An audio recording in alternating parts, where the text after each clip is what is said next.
Welcome to the E9 podcast, hosted by me, Seth Harshman, and my friend Stephen Jones. Our goal is to talk with people from a variety of backgrounds and who are at different parts of their Enneagram journey and get them to share their story with us. Today we're talking with Luke Anspach. Luke is a graphic designer, a professor, a 3 with a 4 wing, and a good friend of mine.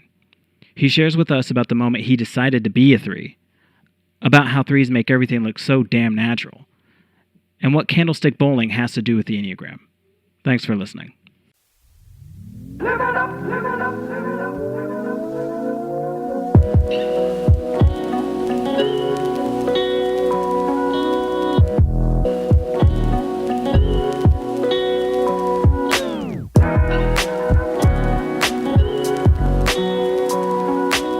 And see, and as a 3, for the next 3 months before we go, I'll start practicing and learning the game. So when we show up, oh, look at Luke, he's amazing. He's so natural. But yeah, and we'll be like, have you ever played? Not really. Not really. I've never actually played. You know, I've only spent like 400 hours practicing in my room, but Yeah. you know. Yeah.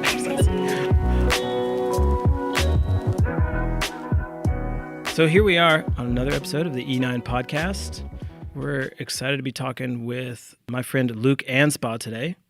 Luke is a lot of things, and so I may miss some of them, but on that list, Luke is an artist, a designer, a teacher, a musician, a hair aficionado. Luke, what else am I missing? Good guy. We'll see. I'm sure there are other things. That's pretty good. I mean, yeah, it's a good collection. That's a good list. So thanks for hanging out with us. Thanks for having me. I appreciate it. Yeah, I'm stoked. So let me start by asking, what is your exposure to the Enneagram thus far? Yeah. Give us that story. There is definitely a story.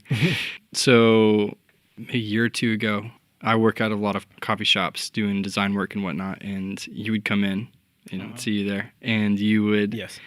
Around that time, you were really digging into the Enneagram, and so you would constantly ask me, hey, take this test, hey, take this test. And I had all good, intention of taking the test at some point, just not any time when you asked me. And so... Yeah.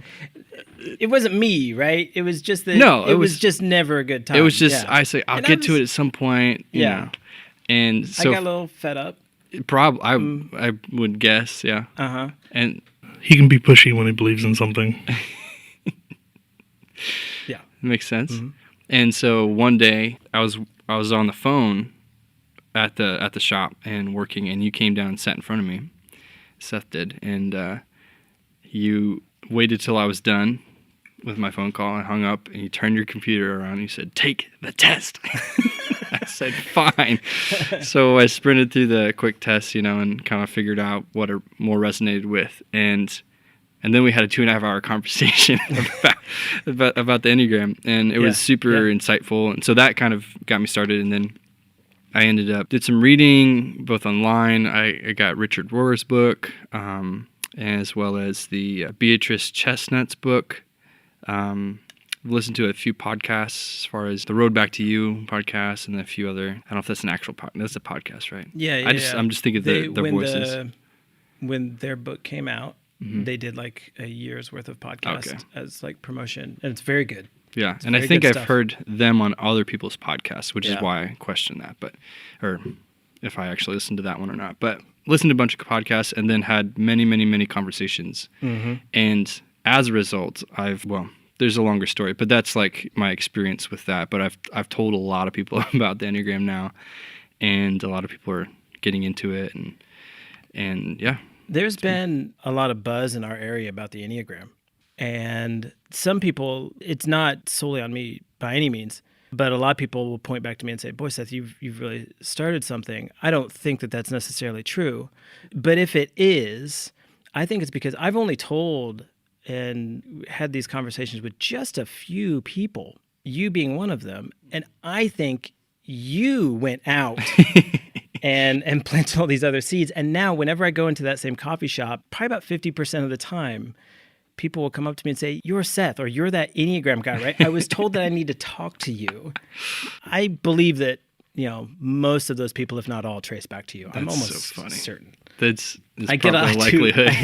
It's been like a very strange thing, especially for a 5, where I'm fine just going into a coffee shop, minimal interaction, get my coffee, and I can go. But strangers coming up to me all the time, kind of knowing who I am, and it's been a lot of fun. I do enjoy it. It'd be disingenuous to say otherwise, but it's been a little weird. This is not where I expected things to go. Well, it's when nice. I started studying the Enneagram. It's nice being the expert. For especially for for a a 5, 5. Yeah. It is, but expert is an uncomfortable word when it comes to the Enneagram. Yeah. And when you're a 5, expert comes with baggage. Like that's part of our dysfunction. Oh, Yeah. interesting. Yeah, we like to set ourselves up as experts, and that's how we interact with the world, and then refuse to interact with any other way. So it's a way to avoid vulnerability and intimacy. Wow. Mm-hmm. Yeah, That took a right turn real fast. Yeah. Thank you for that, Steve. that's what I'm for. That's really interesting.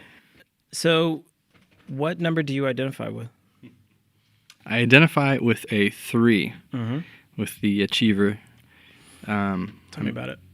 Yeah, so I've gotten into subtypes and wings, and so I'm not a normal 3, meaning I'm a counter-type 3, which when we had a conversation and we realized that I was a 3, you said, "Really?" Yeah, I wouldn't have pegged you as a 3 at that time. Mm-hmm. But as we've talked. It makes more sense now. Yeah, totally. Yeah. And so oftentimes when I tell people ask and they find out I'm a 3, they're very surprised as well. It's like a consistent thing. And I like that, which feeds into my 3-ness. But so I'm a counter type, which for a 3 is the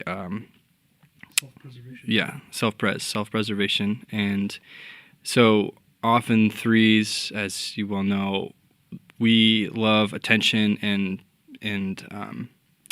affirmation and being the star and being known, and it's about me. A lot of politicians and athletes and celebrities are 3s, and so because it's all about succeeding, but I still have that same drive to succeed. But the countertype is I do it like under the radar, and then I come out and it's like, oh, he's amazing at Candlestick bowling.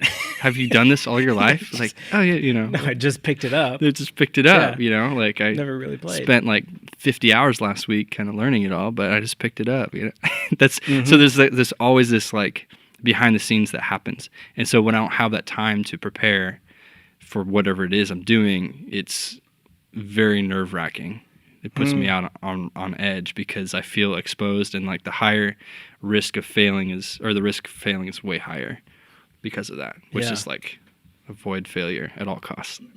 So that's I resonate with a lot of that stuff. Yeah, I think there's actually some weird similarities between 5s and 3s. 3s have this way of like when they walk into a room, they know exactly what mask to put on.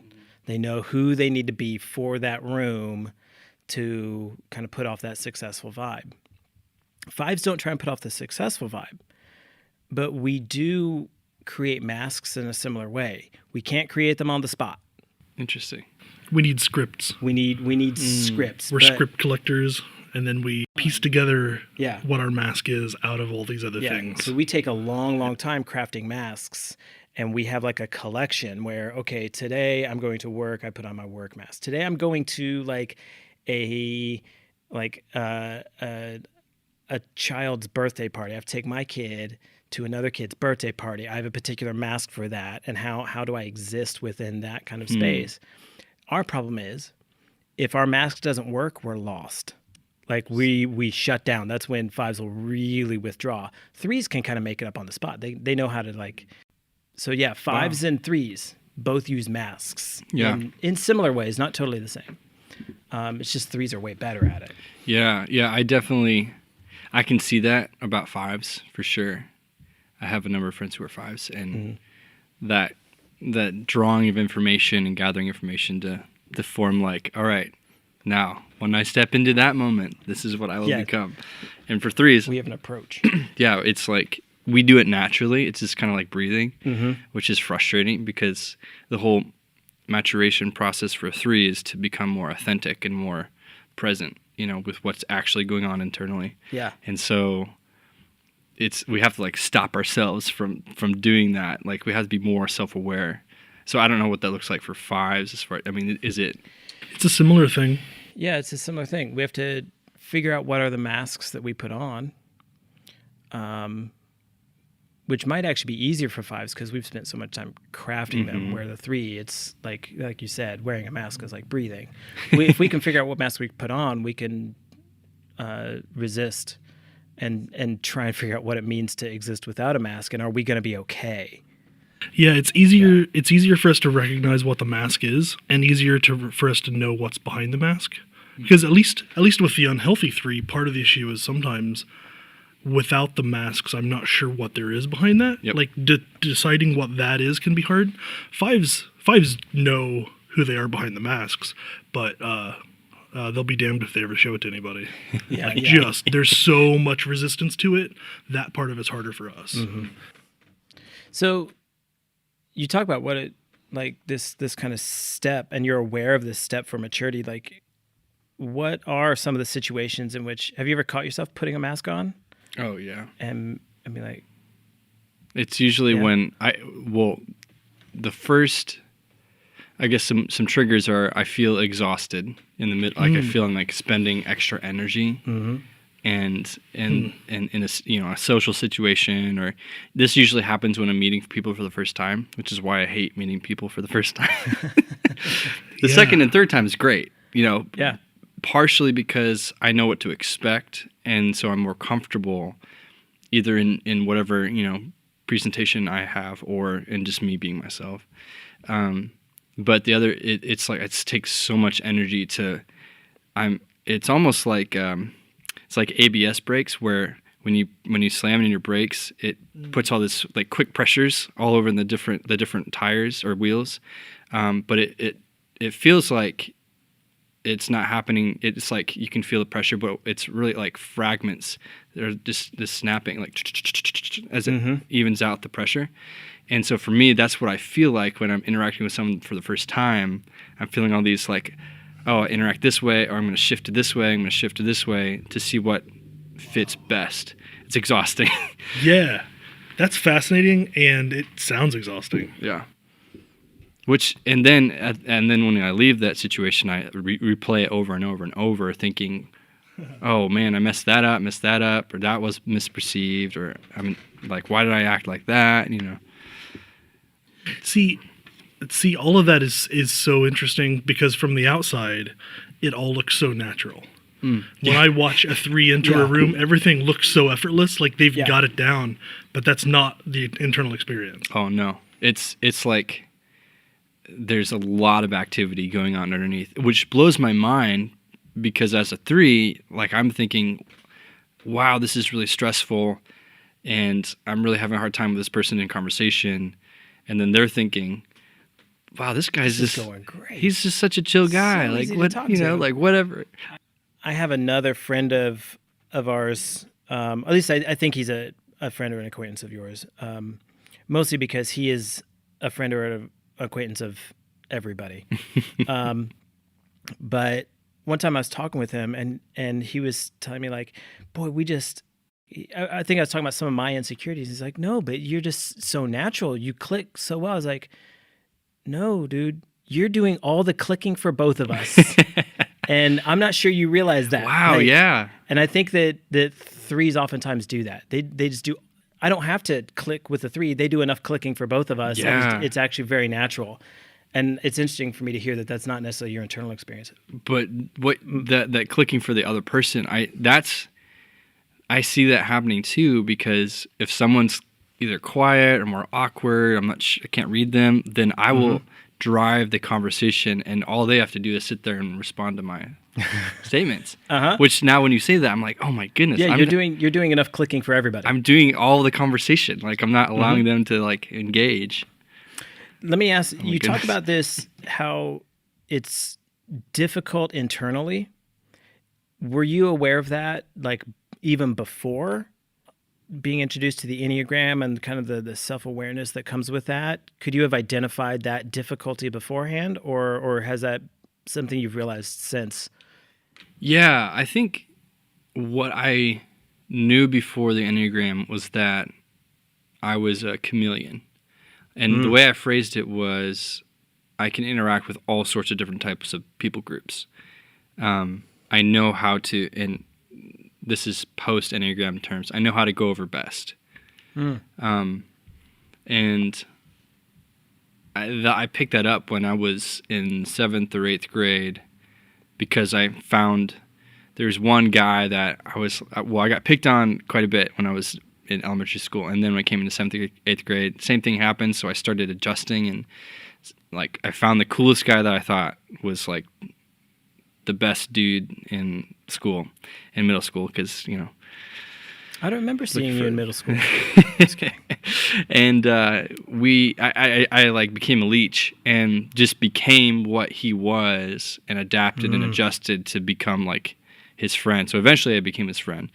And then that practice began shifting to everyone else in all these other situations. And so I began to like adapt and find out like how to interact with people from other cultures than me, or older, younger, male, female, you know, just all sorts of types of people.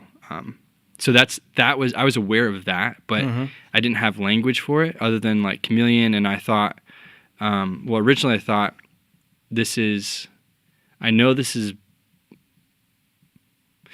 thought it was a strength that I could interact with all sorts of types of people. Well, it is. But I never saw the fault to it. Yeah.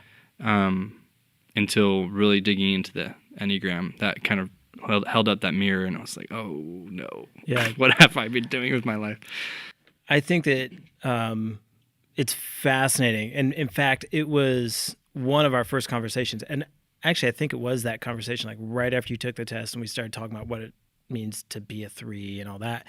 Like you immediately were able to pull up your origin story, which is really fascinating. Not many people are able to do it that quickly, if at all. I can't tell you what led to me being a 5. I'm still not, like, that's all hazy to me. I can kind of like, this might have been part of it, that might have been part of it. To me, it's fascinating that you're able to pull up that story and do it so quickly. And I think that's part of the 3 coming out, because we're like, we're a good, a mature 3 or a developed 3 is very self-aware and internally, and the story within, if you will.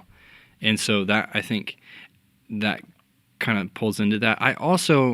I went through some various types of counseling that really focused on self-awareness. And you and just so been recently, in fact, I think you were just finishing up some of your work to become a life coach, right? Certified life coach. Yeah. And that too. Yeah. And so that is probably fresh. You were just ready for the Enneagram. Oh yeah, absolutely. And the Enneagram is its themes are very much in line with what life coaching is about, in a sense. Yeah. It's cool. I wonder if maybe you're primed a bit in that direction anyway. If you're a countertype 3, like one of the subtle distinctions is like, okay, so generally speaking, we characterize 3s as having a distinct desire to be seen as good, right? And because you're pursuing like a kind of appreciation and acceptance that's hard to find, or at least the feeling of it, right? And so the 3 energy is like you need to be seen as good, but the countertype 3, part of that is like it's not enough to be seen as good. Mm-hmm. You really have to be good. You have to have that sense that I am good, right? So there's a kind of like drive to self-awareness and depth for a countertype 3 that may not be there for the others. Yeah, I would definitely rings true. And I don't know if I could speak to the other types of 3 in that sense, but maybe, yeah. I think the other types of 3 are largely oblivious to internal rumblings. Whereas a counter type 3, like you said, is more concerned with not only being perceived as good, but being good. So we spend, like I said, a lot of times behind doors working on stuff. And so working on myself and becoming self-aware, that really happened in college because I was completely oblivious, emotionally like all over the place, and was unhealthy in that sense, and had a friend who was a 1. I now know that is a 1 throughout that time. And so he became like this rock that I would constantly go to and really trying to learn to be more self-aware. And he'd ask questions that draw more stuff out. And eventually I began to that became a habit, and that became more natural.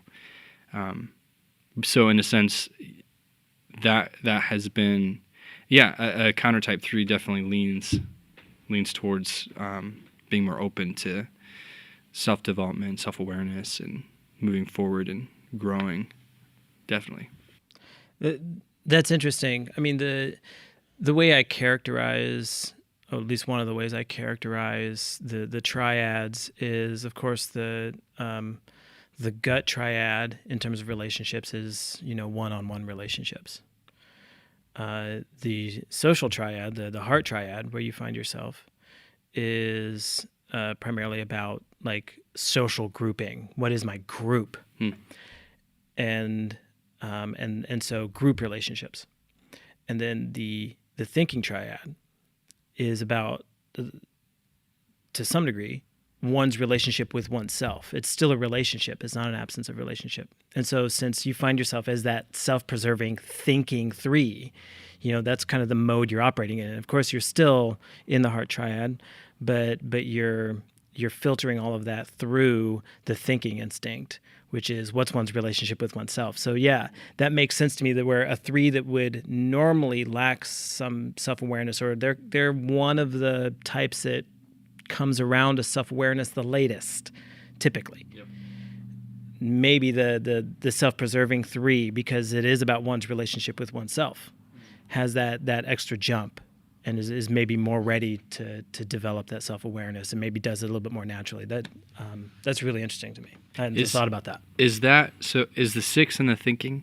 Yes, 5, 6, 7. So for the triad, in health or in, there's probably better terminology. I think health is actually really health, good. and then stress. Yeah. What's the? Oh, when they go, you're talking about the in strength. Sometimes we'll use that language. In strength, when you're comfort. moving toward the best part of yourself, where you're like actualizing the best part of yourself. Are you talking about 5s, strength 6s, or 7s? Where they go in stress or in... Well, 3 goes to 6. Yeah, 3 goes to 6. And then in stress or on health, or it goes to 9, which I've been trying to understand for a while now. What is that 6-ness for me?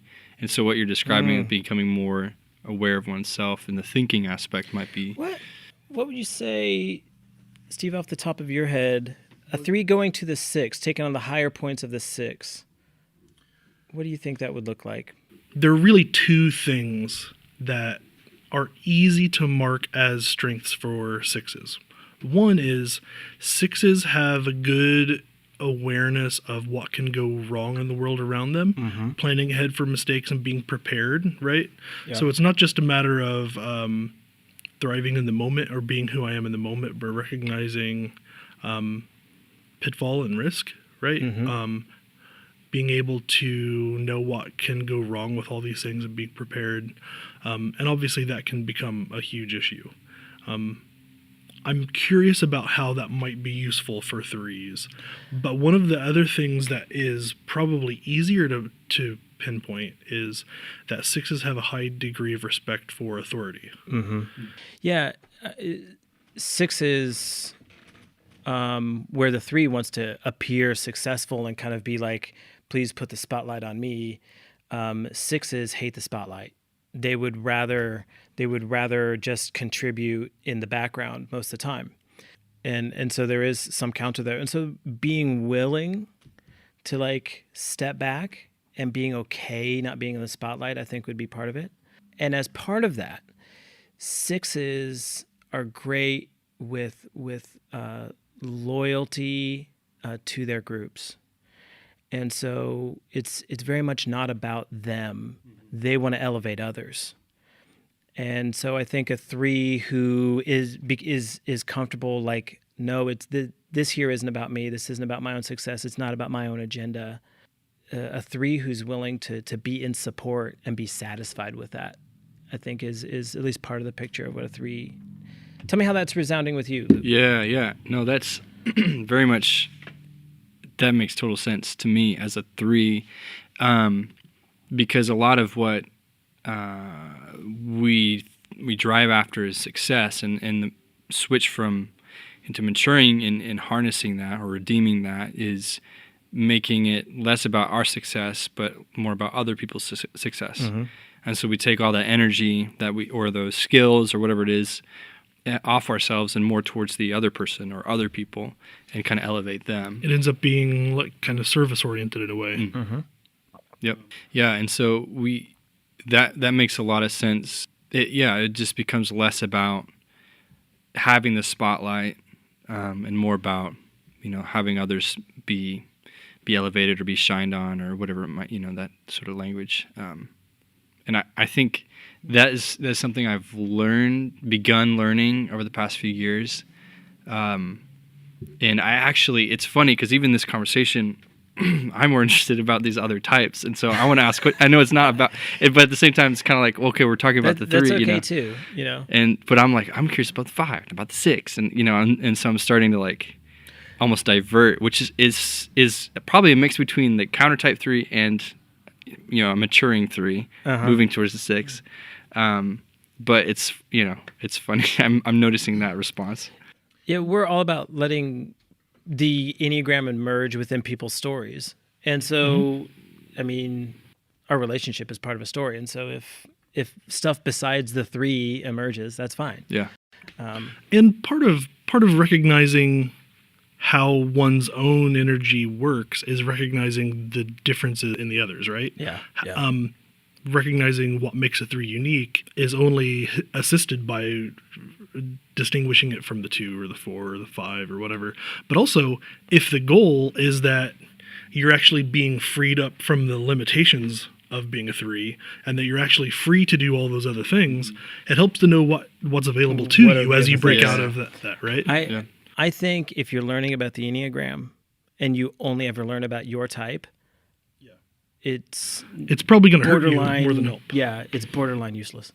In fact, beyond useless, potentially harmful, because all that's going to do is just calcify you within your own type, when really you need to start seeing the other possibilities and of the types of energies and the things that you should be moving towards, and also just understanding other people. That's one of the great, really beautiful things about the Enneagram, is just getting a glimpse of what other people see when they look out into the world and being able to understand them, their own motivations, their own vulnerabilities. What are the things that they value and the things that they're afraid of?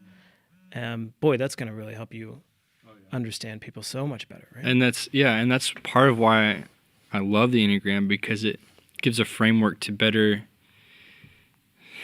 go for best with everyone else. No. See, that sounds to me like calcification. Yeah. No, it gives me and everyone a framework to understand, and I feel like when I understand more about someone or something, I can have more grace towards that person.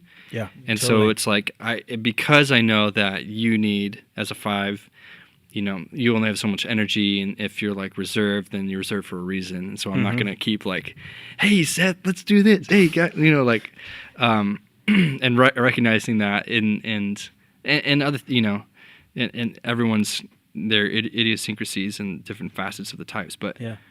And then when someone is also like, for example, 8s, and my history is like, I think everyone's an 8, but I think I've said before that you have like this weird fetish for 8s. I'm probably 1 for 10 right now. You don't even have you don't have fetish for 8s in particular. You have a fetish for the 8 type, and you find the 8 in everybody. Well, and that's I'm probably like 1 for 10 at this point. But I wonder why that is, actually, because It looks a lot like the 3. I don't know. well, I mean, think like the number 8 looks a lot like the number 3. it's like part of the 3. yeah.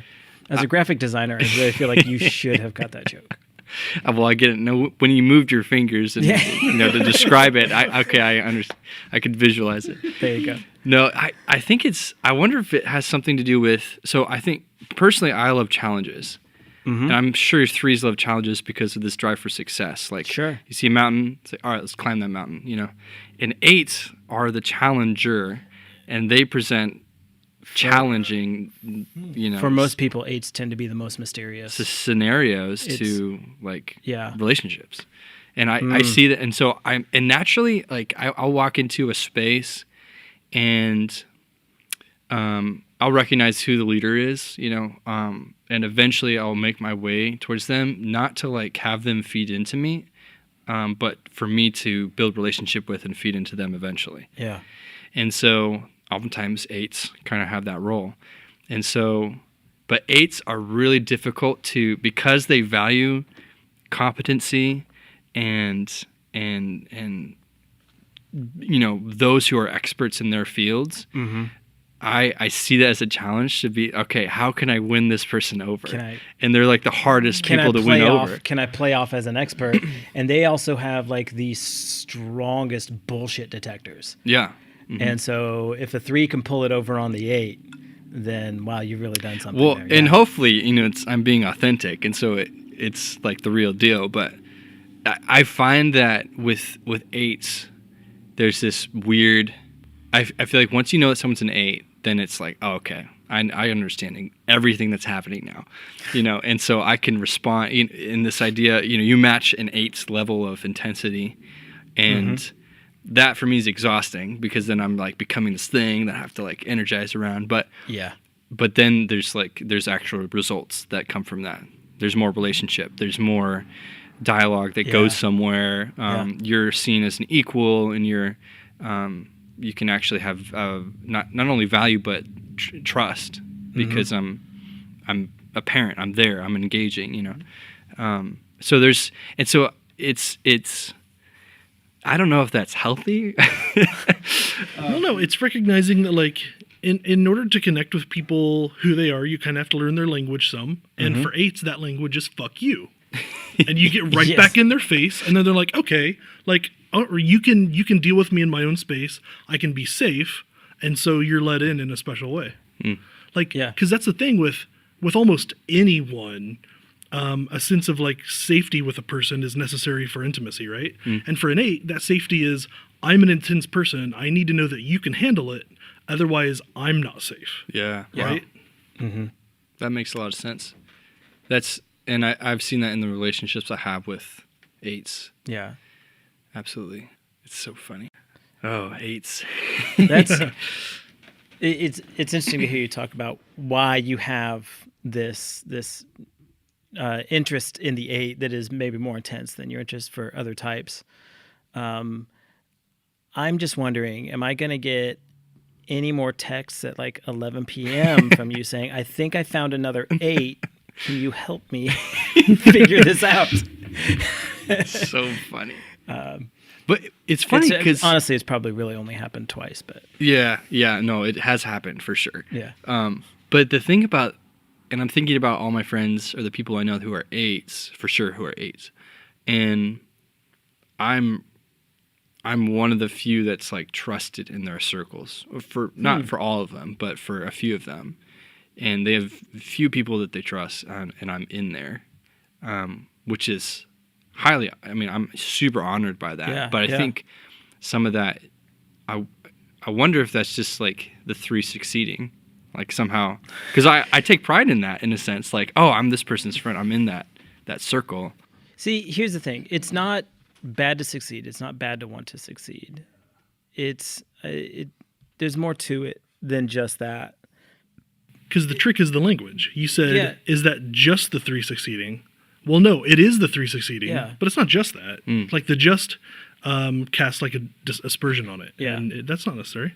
Do you genuinely care about these people and value their friendship? Oh, absolutely. Good job. You made it into their inner circle, which is good for you and for them. You're succeeding at being a friend. You are contributing Yeah. to their life in positive ways. Good job. Yeah. So yeah, you are succeeding, but you're doing it for the right reasons. Yeah, It's not that's- your own agenda. It's about the give and take between you and them. Yeah, that makes sense. And this kind of stems back, my hesitancy with the 3 aspects in succeeding. It goes back to when we first had our conversation, because that launched into about 2-month journey of depression and awareness of That like means it's I'm working. a terrible person. Like Yeah, everything. succeeding at the Enneagram means a lot of pain. So I compare the Enneagram. It's like psychological or spiritual or what have you chemotherapy. It's the cure that looks a lot like the disease. Yeah. It hurts like hell. But then you come out of it and it's gosh, this imagery.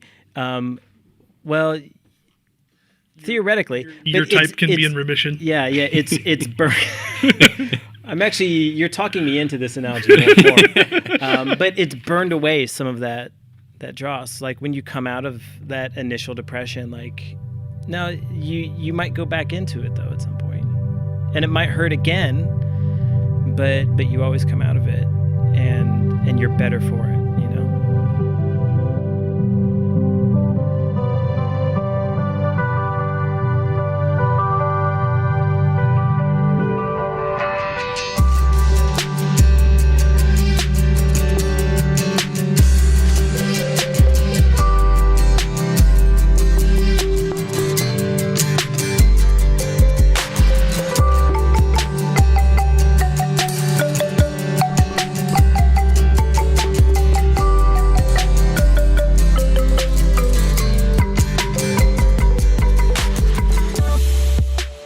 That's the normal pattern. I don't know if your experience was anything like mine, because I think for you it was hard to recognize those things. I'm not sure, but I think I was so aware of how my patterns were not working for me. Yeah, This is so broken. As soon as I saw myself in it, it was like, oh crap, there's a name for my disease. Okay. I had some of each. Interesting. I had some of each where, and they say this about 4 and 5s, and it's been consistent with the 4 and 5s I've talked to, where almost everybody feels that initial, oh my gosh, I'm so terrible. 4 and 5s, we already knew we were terrible. We just have a sense of brokenness that's already there, and we've carried it with us forever. And so when we put a name on it, I mean, it still hurts, but at least now we have a name for it. Is it hopeful? I mean, is it like... Yeah. It's like you've been in a dark room and the curtains are pulled open and there's sun and you're like, oh crap, like there's a world outside. I can go out and do that. Maybe eventually, once my eyes adjust. So I'll have to ask my mom if we need to edit this out. But it took a while for my mom to realize what type she was. And we had several discussions back and forth. And she finally came around to, she says, I think I'm a 5. And so I started talking about, as a 5, like what it's like to be a 5. And after talking for, 5 or 10 minutes, she said, boy, I really resound with that, always feeling like I'm broken. And that was an interesting moment to have with my mom. Wow. Where like, oh wow, my mom has been carrying that like the whole time she's been raising me, always feeling like she's a broken toy. That's one of the ways I put it. Like I've always felt like I'm a broken toy. And so my understanding is it's 4s have a similar thing. And so for us, it hurts, but there's some relief in it too, which is weird. Yeah.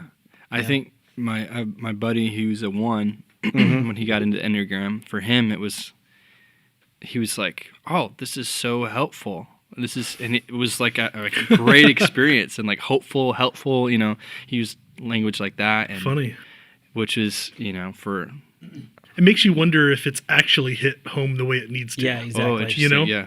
Like maybe it just hasn't gone as deep. Well, in one sense, for him, his story essentially is like he's gone through extreme pain. It's just been a really difficult life experience for him. And so seeing that, like, oh, this is why this is it happening, you know, for ones needs that, they need that, like, they operate in that this is the right way or whatever, you know. And so that for him gave explanation, like you were saying about the 5. Sure. That makes sense. That is one thing I've found where the Enneagram is a tool for growth. If someone's already done the work, a lot of times they don't feel the sting of it because they've already felt it at some previous time. Yeah. And I've met several people like that where when we talk about it, I'll say, boy, you know, like 2s in particular, they say that, you know, when they are presented with the game that they play and how harmful it can be and the way they manipulate, and they've been mostly unaware of it, it can just hit like a ton of bricks and it can hurt.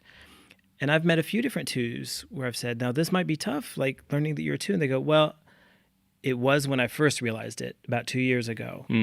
I already went through that. And so if they've already done the work, the Enneagram, I think, is still super useful, but it doesn't necessarily carry that initial sting like it did for some of us. That makes sense. Yeah. Yeah. We talked earlier about what does it look like for you going to the 6 and developing some vision for that? Like, what does it look like for you to kind of pick up on the high side of the 6 and be some of your best self? The other direction that the 3 goes is in stress, going toward the 9. Do you have some sense of what that looks like for you? Netflix and chill. Yeah, and it's funny because I heard someone talk about this as a 3 on a podcast, and they actually like glorified it in a way. And for me, I was like, oh, that's so terrible. No, like, what are you know? And so maybe for them it is a good thing, but for me, there can be positives to the stress point. You go ahead and keep describing it, and then we'll come back. Yeah. At least it works, or you wouldn't do it. There's at least that. That's one way to look at it. Yes. Yeah. It's but sometimes it works too well. Yeah, exactly. I find that when I'm really stressed out or overwhelmed, instead of addressing or you know, say I have like 15 projects that are coming at me, instead of saying, okay, let's break this down. How do I navigate these projects and, you know, to-do lists and all this stuff, how I should be. I feel that, and then I don't do anything. I just so you do the pretend work of, okay, I've got it all organized. It's just like, and then you just don't actually. And I don't. Well, I don't necessarily organize it. It's a more of initially I'll feel that overwhelming sensation, and I'll just not engage with, instead of like starting with at least 1, I won't do anything, and then I'll, you know, turn on Netflix or watch films or whatever, and avoid work. And then eventually, when I kind of like, okay, now I have to start doing stuff, then I'll start organizing and making lists and making that plan and moving forward. But the 9, for me, is like that passiveness. It's like I just don't engage, and I disengage, and then I stay in there for a while. It's really unhealthy. Nothing good happens in that. And that's the big way that I see that coming through, moving to the 9. There's probably more, but for me, it would then, to avoid going to the 9, I would have to engage and put myself. And I think another thing too is, and if I understand it right, 6 is in being loyal or loyal to community and to people. And maybe that's not right, but so for the other part of disengaging in the 9, I disengage with friendships and people. So I pull out and I just like separate rather than engage, where there is support, there is, you know, some sort of factor that can drive me towards addressing the stress or becoming more aware, or, you know, this general support of what community does. And so the positive side of, like, when I move out of that passivity, I move towards people oftentimes, and that helps move through that stress. You're right to think that going to the 9 can be dangerous, but there's ways to use it for example, like it sounds like you know your patterns pretty well. Some of them, probably. Yeah. And so learning to see those things as they're coming up, like, why do I all of a sudden have this intense desire to just go watch Netflix? Oh, maybe I have some unaddressed stress going on. So using it as a red flag. But then also, if you're overworked and you're really stressed, and, there's some wisdom to saying, I need to take a break. Now, if you binge watch 5 seasons of something, that's probably too much of a break. That's no longer a break. You've developed a hobby. It's like, but to maybe put a time limit on it. I could use a break, and 2 or 3 episodes of something right now might be a good idea. And then learning how to control it and listen to it, I think is useful, but not letting it overwhelm you and take control of everything. Yeah. And I think one of the most important things that it takes to do that is usually if we engage something that works like that, there's a similar pattern for 5s where they go to the 7, right? Like, I need to shut down my brain, so I'm going to do fun things. Whatever will help me stop thinking for a while. And if we do that in that really unhealthy, almost desperate kind of way, it's probably a sign that we haven't been doing it regularly enough anyway. It's important for us to every day do something that actually makes us feel alive and happy and whatever, because we tend to not take care of ourselves well and do those kind of relaxing things. I wonder if that might be the case where the tendency to fall into the Netflix and chill pattern is a sign that maybe you're not doing that in smaller doses regularly. That way it can be healthy and intentional, and you don't have to overdo it. Yeah, no, I think that's right on. It's not just like, oh, I'll watch 2 episodes of something. It's like I will watch for hours, or a couple like an hour today, and I would just consistently will start disengaging, but it's often because 3s very naturally become workaholics, and I wrestle with that. And I just had a conversation yesterday where they mentioned a different angle of what workaholism is, and I was like, oh man, that's got me again. So I gotta go back and readdress some things. But this idea of, because I don't work rest essentially into my lifestyle, because I just constantly work. People ask, what do you do for fun? It's like, I don't really have fun. I just work, because I'm constantly succeeding, And I tell myself that my work is fun and that's enough. Exactly. And it's not always, and that's another thing I was thinking about in moving to the 9, is that part of health for me is being, not just doing all the time. Yeah. And so stopping to be, and that's for 3, we say, all right, so now this is how you become more mature and how you basically fix yourself. You be. And so 3 will be like, okay, how do I do the best being? What's the best way to be? Exactly. Yeah. And so we're like, we're going to knock this out. We're the best beer ever. And then the next line in the book is and this is what they do. And and then they fail. And then this is not. It doesn't work. It doesn't work. This is not, So, but 9s, and it's funny because I'm just thinking about 9s as passive, which is not necessarily true, but fully. But the being aspect is learning to be. So it could be just a Sunday afternoon. I'm just sitting on a couch with a couple friends. Yeah. And just not having to say anything. There's nothing required of me. Yeah. I almost, because when we're talking about productivity, then the idea of being versus doing language is helpful, but I can see how that can be difficult for a 3. And I wonder if the exact same dynamic could be described in terms of allowing yourself to be accepted. Right? Yeah. Without without judgment. To prove yourself. Yeah. I don't have to be good enough. I can just be good. And that being the challenge. Yeah. And it's interesting. Yeah. Yeah, that's really good insight. I find that the more the more intimate or close I am to a person, and over time, my close group of individuals, I stop being this energetic, like always present. What I'll turn into is like this really quiet, docile, not crazy not engaged, but like I'm not on, if you will. Yeah. And so, and I always thought like, oh, maybe that's just me like needing a break, or my introvert self, but that makes more sense the way you're describing it. Yeah. I mean, part of what being is, and I'm talking specifically for threes here, is when you are just being, that means you have let go of any kind of personal agenda. Like you can't have a personal agenda in growth, and you can't have like a checklist on growth. It just kind of happens. You can't force it. And so you kind of have to let go of I keep thinking of landmarks. Cultivate your garden and then just let it grow. Yeah. You can't make anything grow.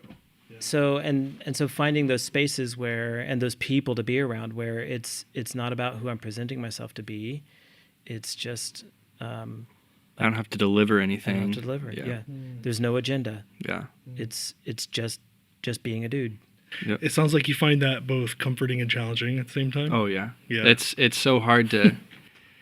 Especially when I'm in a situation, I'm around people where I feel like I have to deliver, and I teach design. Yeah. So I constantly, like, I have to be on. I have to be talking, engaging. And it's okay to have those spaces where you do have to deliver, and it's okay to be on.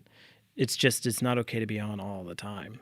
Yeah, that's because strange. that's when you're neglecting your own growth, and that you're neglecting your actual self in favor of your false self, your masks. Yeah. That's one of those quirky things about the way the Enneagram works that's hard to keep in mind, right? Like there's the first temptation, which is I am my type. And no, you're not. You're limited by your type. And then the temptation is I need to stop being my type. And no, that's not right either. That's not right either. I will never stop being a 5.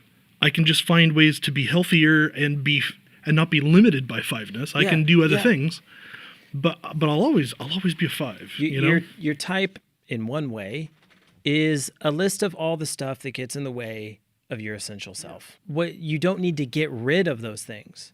You need to learn how to find balance and move them around in such a way that they no longer block the essential self. Yeah, they're still there. They're part of you. Yeah. But because your strengths are your weaknesses. Yeah. It's like you're born with this tremendous tool to accomplish something, and until you figure out how to control it, by default it's destructive. Yeah. You can't help but use it as a weapon until you figure out how to get it all under control, and then you're like this effective, beautiful person. It's just that we're just so clumsy when we're young, right? We don't know how to do it. Yeah, and sounds like the process of growth and maturing when you become. I equate a lot of maturity in relationship to self-awareness, and so becoming. Oh, this is why I do what I do. Oh, I shouldn't do that all the time, or this is not effective, or whatever it might be, or this is the time to do this, or I think that's an element of maturity, personally. Yeah, and I think the other thing too is part of a redeemed or mature, or grown 3 is authenticity. That's like what we bring to community, and it's cool because authenticity breeds authenticity. It just starts bringing it out in everyone else. So like, for me, when I'm most authentic is when I'm not having to. I don't have a mask on. I'm not delivering something or producing something per se. For the sake of like receiving affirmation or love or acceptance or anything, is when I see this in a shift in how I lead. So I lead, out of my 3-ness, I'll lead like I'm on top. I'm like leading at the front. I'm the one in charge. I'm the front man, But over the past like 6 to 10 years, I've learned like that is exhausting. I do not want to be that person, even though I can be. I want to be the person behind that person who's like supporting them and advising and doing little things here and there. And that's where that 6-ness comes in. Yeah, exactly. That's beautiful. And that there is not exhausting. It's actually very life-giving. Like I'm not drained when I'm in that position. Whereas when I'm being the front man and having to put on this mask, I feel totally drained. It's very interesting. And then so some people think, oh, he's just like doesn't want to be a leader, or he's lazy. And it's like, oh no, threes are not lazy. Yeah, no, threes aren't lazy.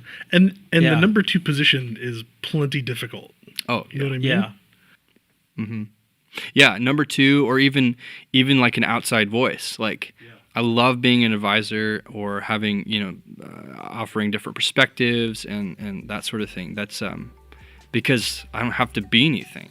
I don't have to like drive the ship, and I can support and just like nothing's like riding on that.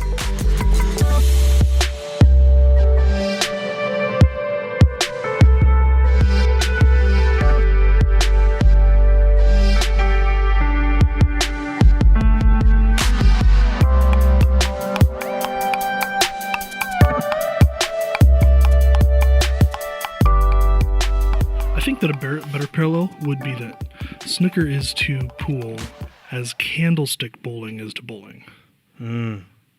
Candlestick bowling. Yeah, what's candlestick bowling?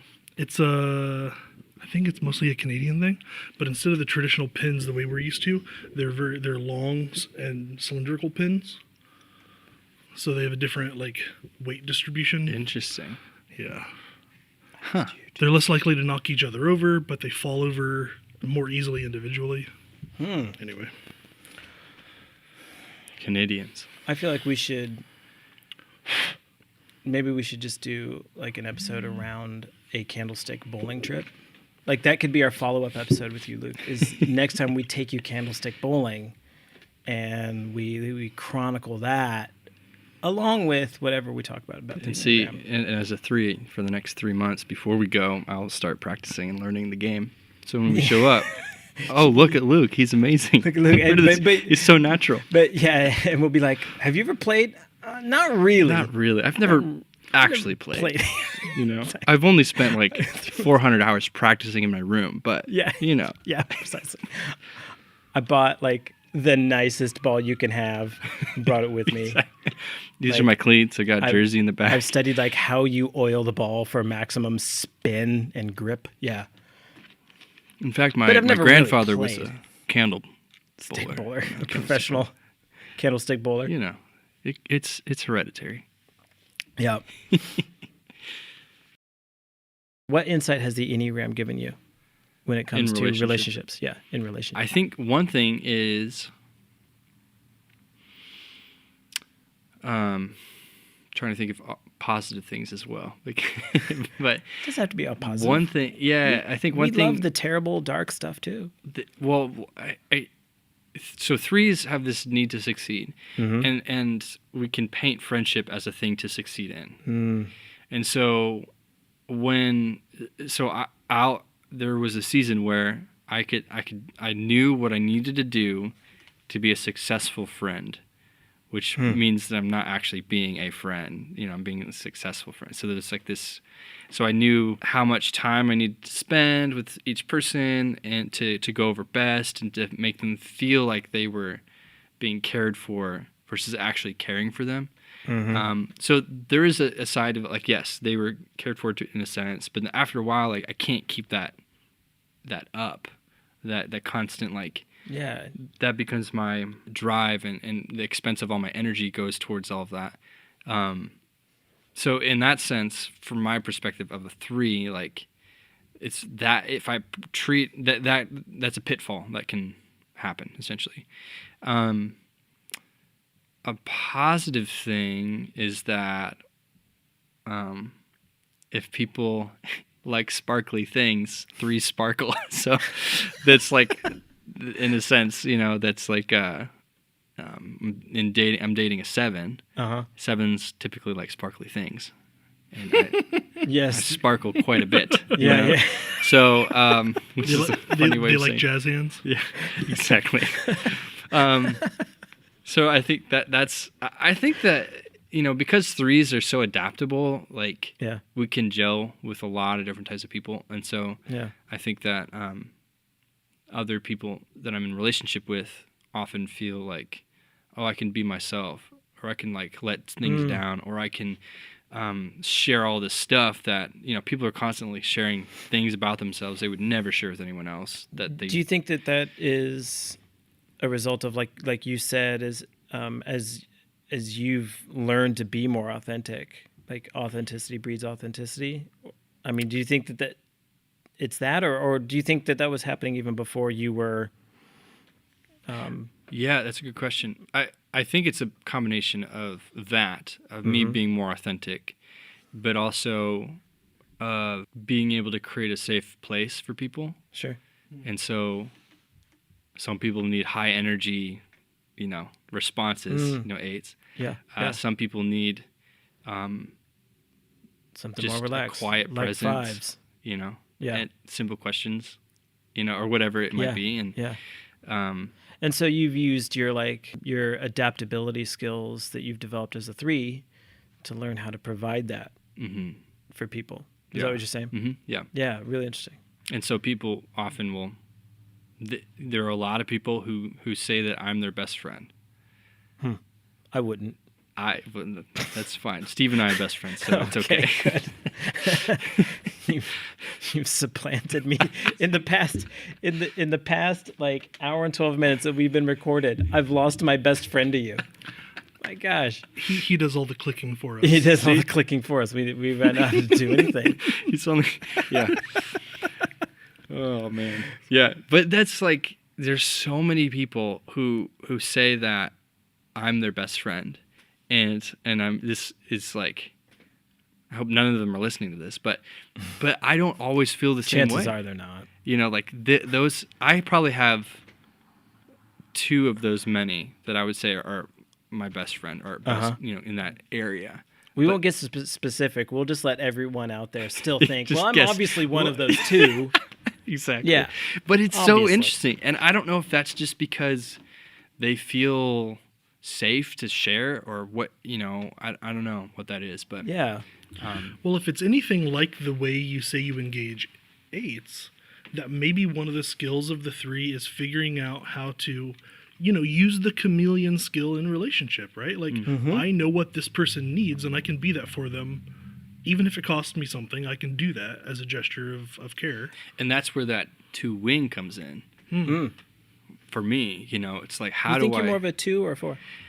Just curious. You can be. I quick think- about it. I didn't mean to interrupt your thought. No. I think 2. I think primarily a 2 most of the time. Okay. But I do fluctuate. Yeah. I think when I'm more healthy is when I'm in a 2. Got it. 2 wing. Not that you're unhealthy when you have a 4 wing, but for me, like, I feel like a 4 wing is when I start focusing more on myself, and I start like in a way of like, how am I best? It maybe draws you back into some of that. Right. Gotcha. But the 2 helps me go towards the 6. Yeah. But yeah, and it's so like learning what people need, and then also like the basic, themes of what good relationships have, of intentionality, of listening, of care, and so learning how to be the most effective friend in a way, I think comes out. And I think this question on relationships has really reframed your whole story that we've been learning over our time here, but reframed it in a really interesting way, where old, less healthy Luke had these relationships that, even though he was trying to be the best friend possible, it all reflected back on you. It was really still all about you. How can I be the best friend possible so that I can tell myself that I'm being the best friend possible? Yeah. And you've shifted away from that, and you're using those same skills and everything, but now it's not about you. It's about being like a genuine friend. And I think it illustrates the growth that you've experienced really beautifully, actually. Yeah, that's a great way to put it. Yeah, and it's interesting because I use that even with people I'll meet for either the very first time or we've had minimal interactions, but they've been consistent. So like baristas at coffee shops. I spend a lot of time there, so I spend a lot of time, and you know this because you do the same thing. I'll stand at the bar and just talk with the baristas for like an hour or two, and I've done that for years and a variety of places, and so in those interactions, and then other interactions where I'm not like really intimately close with these people, but there's been some consistency, but because of I think my interest in them as a unique person, what makes them them, and then fueled by these life coaching skills of being able to ask curious questions and have a curious posture, and then the threeness, like I go deep really fast, and build like really quick trust in a way. I think that these other people are express whatever, and I'm most of the time like what's going on internally I can express with anyone. Like, oh man, this is what I'm feeling, this is what I'm processing. There's like this 3% of what's going on that's like I hold really close to my chest, that then my inner group gets to see, but it's a small amount. But I'm totally comfortable. The opposite is true for a 5, where it's like 3% I'm letting out, and then there's this 97% that I'm holding close to my chest, and I'm just not letting anybody see it. When I have a wardrobe full of masks or capes, whatever, cool. And I'll wear them when I go out, and all of those masks account for about 3% of who I am, and they're all authentic.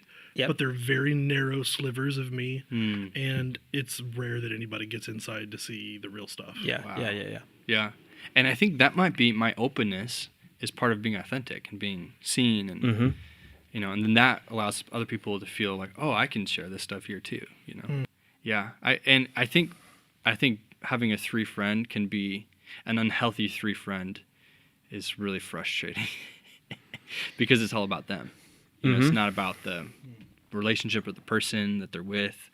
But a healthy 3 friend, I think, is because then a lot of people ask me for advice or on the different areas that I'm involved in, and so I'm able to like coach them through certain, design work or freelancing or, transitioning out of university, because I work with university students all the time, and what does that look like? And how do you live in Marion? Like, what do you mean? How do I? It's like, how do you survive here?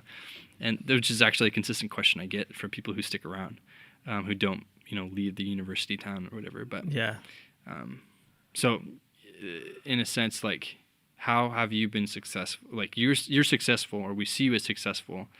How can you help us? Like, what does it look like for us? Yeah. And most of the time, now post-coaching training, I'm asking questions about them. And I share some of my story, but it's more about you're a unique person in a unique situation.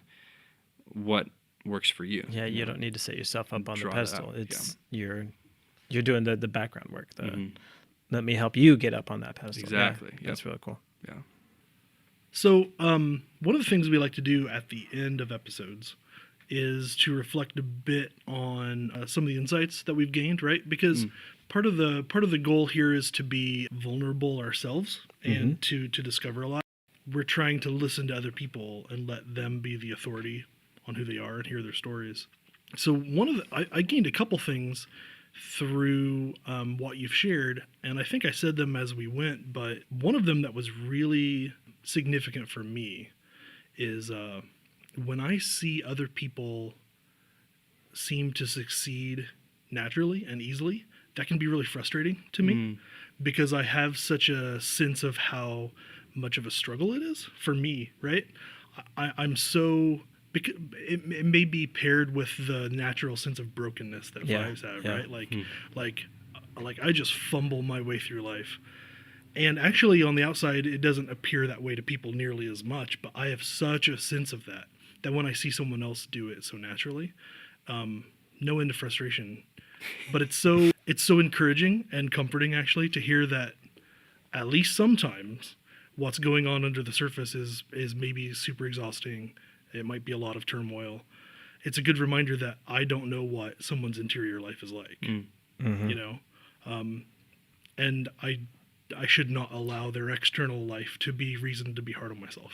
Yeah. You know. Yeah, there's actually, despite what you see on the exterior, there's actually a shared experience there. Yeah. Yeah, making your way through life can be really frustrating sometimes. Yeah. And no matter how you look on the outside. Yeah. And then so part of the cure for that is finding the kinds of places and relationships where we can be accepted without the need for performance and judgment and all that. Because even if I'm not really so much a performance-based personality, at least that's not the stereotype of my personality. It's still all about effort and work and trying to find a role to play, right? So, yeah, there are some strong resonances there. Yeah. Yeah, I think for me, we just had that real brief conversation about like the strengths of a 3 and how you've learned to bring that to the benefit of your relationships, and how, you know, it used to be kind of a hindrance to true relationship, but now you've learned how to use that. And it kind of has me, I don't have any answers yet, but it has me asking the question like, okay, what are those strengths that used to be weaknesses? And how am I turning those weaknesses into strengths for the people around me and for those relationships?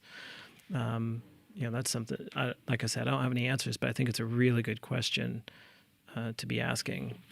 So, I think what I found so beautiful about it, and I had a hard time conceptualizing it until listening to you talk now, right? That so much about the growth and the maturity isn't necessarily about a change in behavior at all. It's a change in the internal game and our motivations and all that. Yeah. And I may be doing the same things, and I may be seeing the same results or different results even, but it can be healthy or unhealthy, sustainable or unsustainable, and it may not be recognizable to people on the outside at all. Yeah.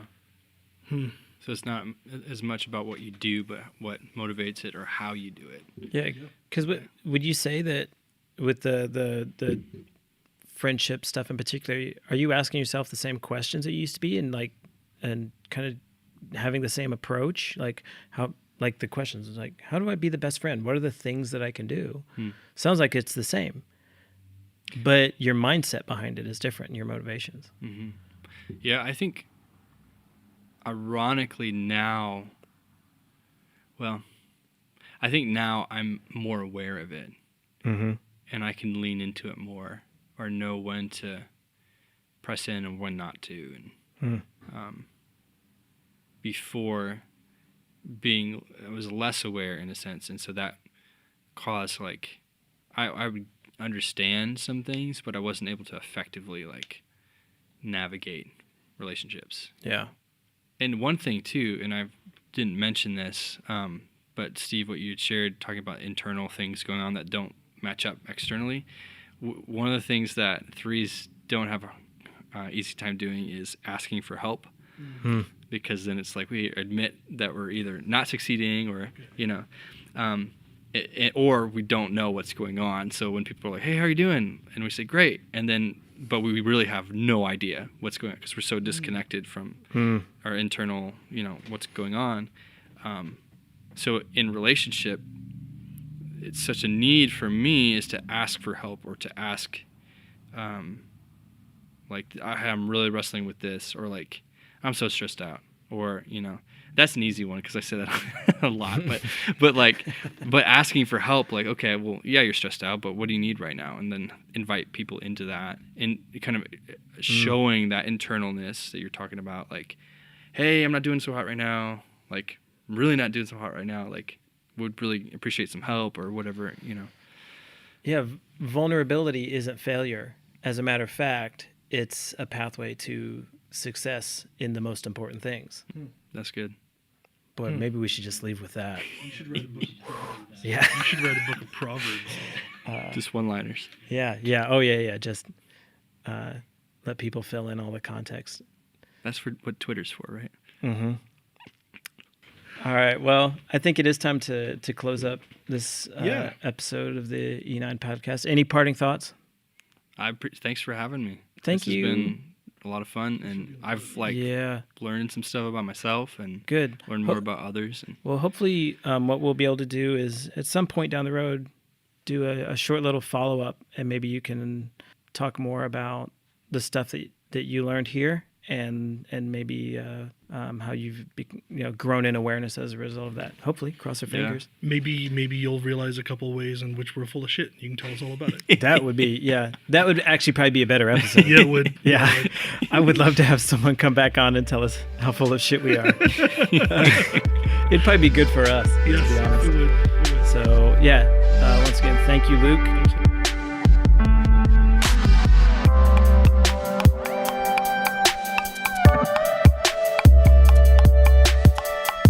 Yeah.